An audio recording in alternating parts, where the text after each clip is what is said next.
Hello. Notice my wild hair. This is what happens after you go to the salon and you don't know how to style your hair anymore. We just had a weekend vacation. Last Thursday, we went to drive. Well, our end game was to get to Riverside, California for my husband's cousin's wedding. But that was on Saturday. So we took off Thursday and we went all the way to St. Louis Obispo. I know I'm saying that wrong. Sorry. And stayed there overnight. And then the next day on Friday, drove all the way to Riverside, which took a long time. It was really hard for my daughter, 5 years old. After a couple hours, she'd be like, I need to get out of the car. My son Bruce did not want to stop at all. So I have one kid that wants to get out and move, and another kid who just, let's stay where we're at. He was tracking the GPS and directions and all that. So, being parents of special needs kids and, well, in general, just being a whole neurodivergent family, and it's work and it's struggle, but it was mostly a successful weekend. I mean, granted, you can't really get out and do much. We went and stayed at the Mission Inn in Riverside, which was pretty on the outside. The inside was okay, meaning the rooms were kind of, it's a mission, so it's kind of small in the room. But the actual outside of the place, at night especially, was really pretty with all the lights. When I got dressed up for the wedding, I wanted to take pictures in the lobby and stuff, but with kids, it's impossible. My son wanted to be in the elevator the whole time. Being an elevator conductor, I think he did get $1 tip from somebody, which was really sweet. But then someone from the staff had to escort him to our room because, he likes to be away from his parents all the time. And then Ruby loved the pool. She loved the pool at both of the hotels we were at. The first hotel we were at was quieter, smaller, less people like on you about everything, which was nice. And my daughter enjoyed the pool there. My son kind of just hanged in the room with his device time. I had a continental breakfast, which was great. It was a perfect little stop, and it was called the La Cuesta Inn. And then, it took us another 6-7 hours to get to Riverside because traffic was crazy. But we finally got there. And I finally took Ruby to the pool because that's the first thing she wants to go to. I think the best thing really was just how pretty the outside of the Mission looked at night with all the lights. I noticed there's a lot of shops and restaurants around. I think it'd be a great place to come back to with just me and my husband for a romantic getaway. They have a spa there. They had a place called Casey's Cupcakes, which we were excited because that's our last name. And the wedding was in this, little church in Riverside. And then the reception was at the American Legion, which was really cute.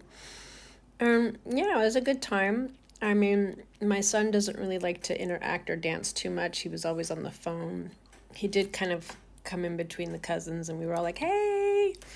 My daughter was dancing. She had these little light up sticks. But after a while, of course, both my kids were like, we want to go home. We want to go back to the hotel, blah, blah, blah. And I was like, no, I want to stay to the end. I mean, the reception was only going to go to 9:30, and Mommy wanted to get her dance on, I don't really get to do that a lot. So we had fun dancing. The meal and everything kind of just went really quickly. And then there was an hour and a half near the end of everything for dancing. But I have to say the driving all the way there and the driving all the way back. Although when we came back yesterday, it was only 6 hours or so, which was much better. It's tough, And today we tried to take my son to school, and he just wasn't having it. He doesn't want to go. So they just called us and said he had an accident. So I don't know if he's sick or acting up. But I'm at a point where, I don't know. Maybe I just need to listen to my autistic child and be like, he doesn't want to go to school for the last week of summer school? Fine. It's kind of a pain to make summer school like go through June and then come back for the last week in July when there's really only like 3-4 days because of 4th of July. I think that's silly. My daughter is in a camp, summer camp. It's called Steve and Kate. So she saw bouncy houses and all kinds of things. I hope she's going to have a good time with that. And I'm just trying to get into the routine of whatever July is going to be about, pretty much summer camps, and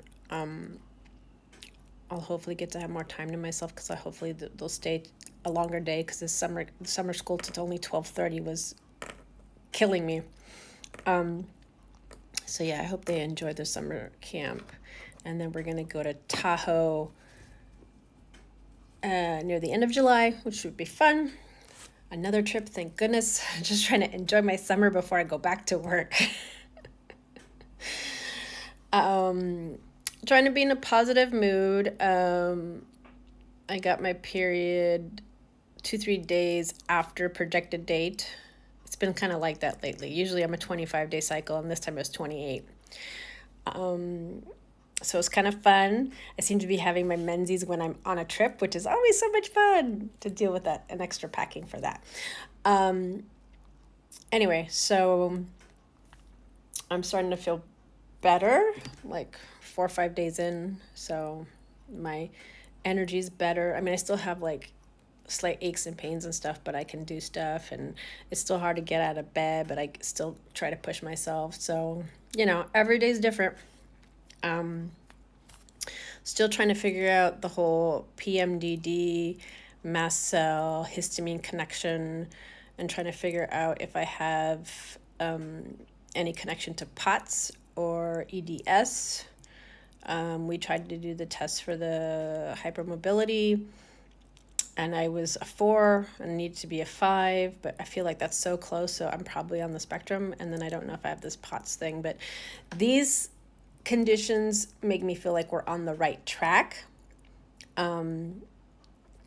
It's just, it makes it hard for people to like, women especially, it seems to happen to, where we're like constantly saying there's something wrong, we can't figure it out, and we start to be judged to be like hypochondriac, just, but definitely something's going on.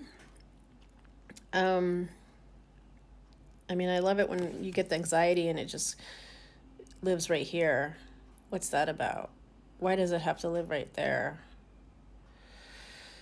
And then I have to work on my breathing and relaxing. But then I take pills, and then that makes me sleepy. And it's almost like you have to take pills to feel sleepy to help your anxiety, because excitement and energy and all that is also tied to anxiety.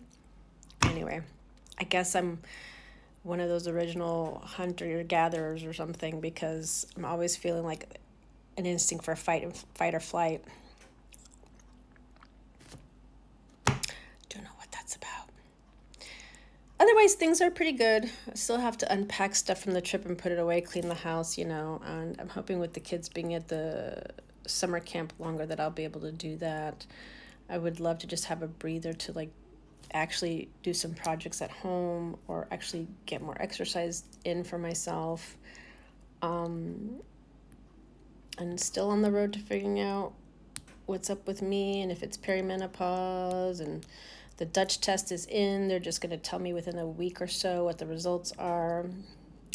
I got a new doctor I'm seeing on July 10th and a new gyno in August. So I don't know. Just keep trying, We get tired, but we keep trying. All right. I got to go eat. Bye.